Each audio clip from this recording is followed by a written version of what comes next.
구명조끼도 없이 수색 작업을 벌이다 숨진 고 최수근 상병과 관련해 해병대가 자체 조사 결과를 발표하려다 취소한 일이 있었습니다. JTBC 취재 결과 해병대는 지휘 라인에 과실치사 혐의를 적용하려 했던 것으로 파악됐습니다. 해병대는 지난달 31일 고 최수근 상병 사망 사건에 대한 자체 조사 결과 발표를 취소했습니다. 자체 수사권이 없는 데다 경찰 수사에 영향을 줄 수 있다는 이유였습니다. 그런데 해병대가 공개하려던 내사 결과엔 지휘 계통에 형사 책임을 묻는 내용이 있던 것으로 확인됐습니다. 정부 관계자는 해병대의 자체 조사 문건에는 사실관계뿐 아니라 책임자들에 대한 과실치사 혐의에 대한 내용도 포함됐다고 설명했습니다. 해병대 스스로 심각한 지휘 책임이 있었음을 인정한 것으로 볼 수 있습니다. 일각에선 해병대가 먼저 과실치사 혐의를 거론하는 데 부담을 느낀 군 측이 절차 문제를 들어 발표를 보류한 게 아니냐는 분석도 나옵니다. 당시 조사를 지휘했던 해병대 A수사단장이 전격 보직 해임됐습니다. 군 검찰단은 A단장이 발표를 하지 말라는 국방부 지시를 어겼다며 항명 혐의로 수사에 착수했습니다. 앞서 A단장은 최 상병에게 구명조끼를 입히지 않은 이유 등을 조사하고 책임자들의 과실치사 혐의를 포함시킨 것으로 확인됐습니다. 이 때문에 강도 높은 조사 결과에 부담을 느낀 군 측이 절차 문제를 들어 A단장을 보직 해임한 게 아니냐는 지적이 나옵니다. JTBC 김민관입니다.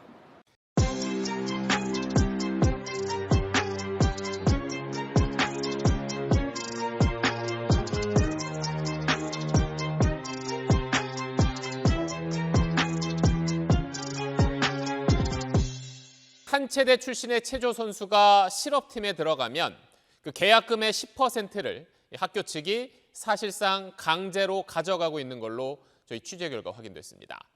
관행과 전통이라는 명분을 내세워서 학교 측이 선수들의 돈을 얼마나 어떻게 가져갔는지 지금부터 자세히 전해드리겠습니다. 받은 계약금의 10%를 이제 학교에 내야 한다. 여기 와서 이제 냈죠. 계좌에 채우고. 실업팀 입단 계약금 가운데 10%가량을 학교 측이 반강제로 가져갔다는 건데 피해자는 한둘이 아니었습니다.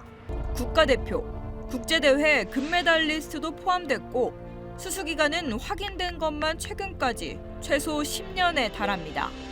많게는 한 해 3천만 원 이상 벗기도 해 수수기간을 감안하면 총액은 최소 억대 이상으로 추정됩니다.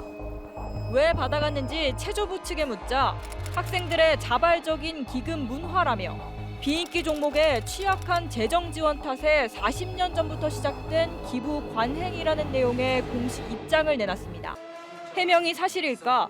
끝까지 판다팀이 입금 과정을 따져봤더니 독촉 전화까지 있었고 학교 발전기금 공식 계좌가 있는데도 조교 명의 또는 재학생 명의의 계좌를 통해 돈을 받은 사실도 확인됐습니다. 이들은 조교들의 요구에 따라 입단 계약금의 10%가량을 송금했지만 이 돈이 실제로 어떻게 쓰였는지는 알지 못했습니다.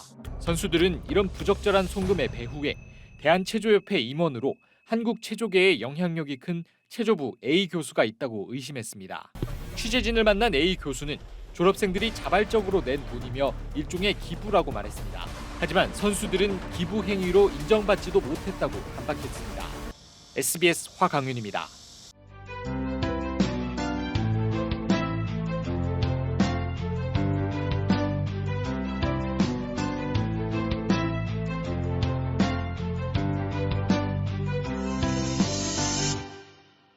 노인이나 저소득층에게 폭염이 더 무서운 것은 피할 방법이 없기 때문입니다. 그래서 마련된 것이 무더위 쉼터인데 KBS가 안전 디딤돌 앱 안에 있는 도내 1,500여 개 쉼터를 일일이 찾아봤는데 갈 수 없는 곳이 많았습니다. 이청초 기자가 짚어봤습니다. 무더위 쉼터의 위치는 행정안전부의 안전디딤돌 애플리케이션에서 쉽게 찾을 수 있습니다. 앱을 들어가 보면 쉼터 이름과 주소, 지도 위치까지 상세하게 나옵니다. 하지만 꼭 다 그런 건 아닙니다. 강원특별자치도 고성군 야외 쉼터를 검색해봤습니다. 산악리 정자입니다. 지도를 이렇게 누르자 초록색 들판 위에 표시가 하나 뜹니다. 지도의 축척을 줄여보겠습니다. 이렇게 보이는 선이 바로 휴전선입니다. 이 선 위, 북한에 무더위 쉼터가 있는 걸로 나옵니다. 주소에 문제가 없는 곳은 괜찮을까요? 안전 디딤돌 앱에서 안내한 대로 현장을 찾아보겠습니다. 찾아가 봤습니다. 춘천시 우두동의 한 야외 쉼터, 시골 마을에 밭이 나옵니다. 앉을 수 있는 의자는커녕 그늘막조차 없습니다. 이곳이 무더위 쉼터라는 얘기는 주민들도 금시초문입니다. KBS가 안전디딤돌에 나온 강원도 무더위 쉼터 1,500여 곳을 전수조사해봤습니다. 228곳의 지도가 잘못 표기돼 있습니다. 전체 15%에 이릅니다. 시군별로 보면 양양의 오류율은 무려 98%에 달합니다. 전체 40곳 가운데 한 곳을 제외하고 모두 잘못 표기돼 안전 디딤돌 지도로는 쉼터를 찾을 수 없는 겁니다. 행정안전부가 안전 디딤돌 앱을 개발하고 구축하는 데 들인 돈은 10억 원, 올해 유지관리비에만 1억 원 넘게 들었습니다. KBS 뉴스 이청초입니다.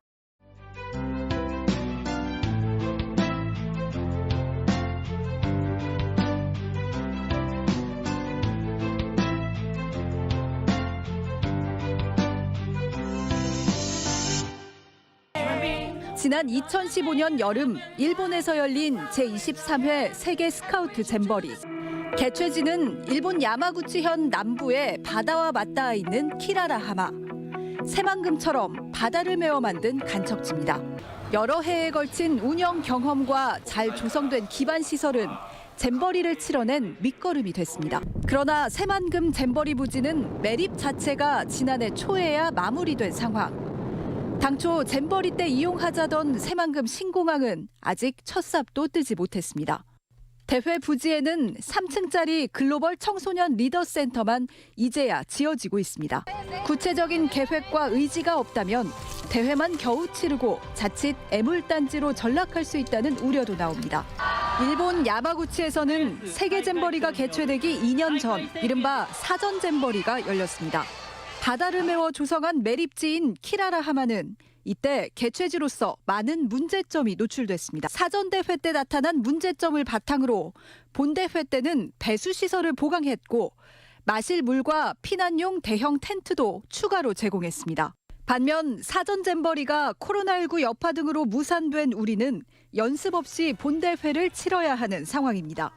물품이나 식재료 조달부터 참가자들을 실어나를 버스 확보까지 모든 것이 당면 과제입니다. 새만금 일원은 대규모 숙박시설 등 여러 인프라가 아직 부족한 데다 버스가 야영장으로 접근할 진출입로도 2곳에 불과한 실정입니다.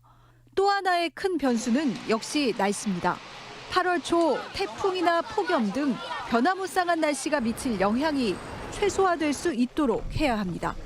스카우트와 행정당국, 의료기관과 소방, 경찰 등을 망라한 협력 체계와 사전 시뮬레이션도 본격 가동돼야 할 것으로 보입니다. MBC 뉴스 김하연입니다.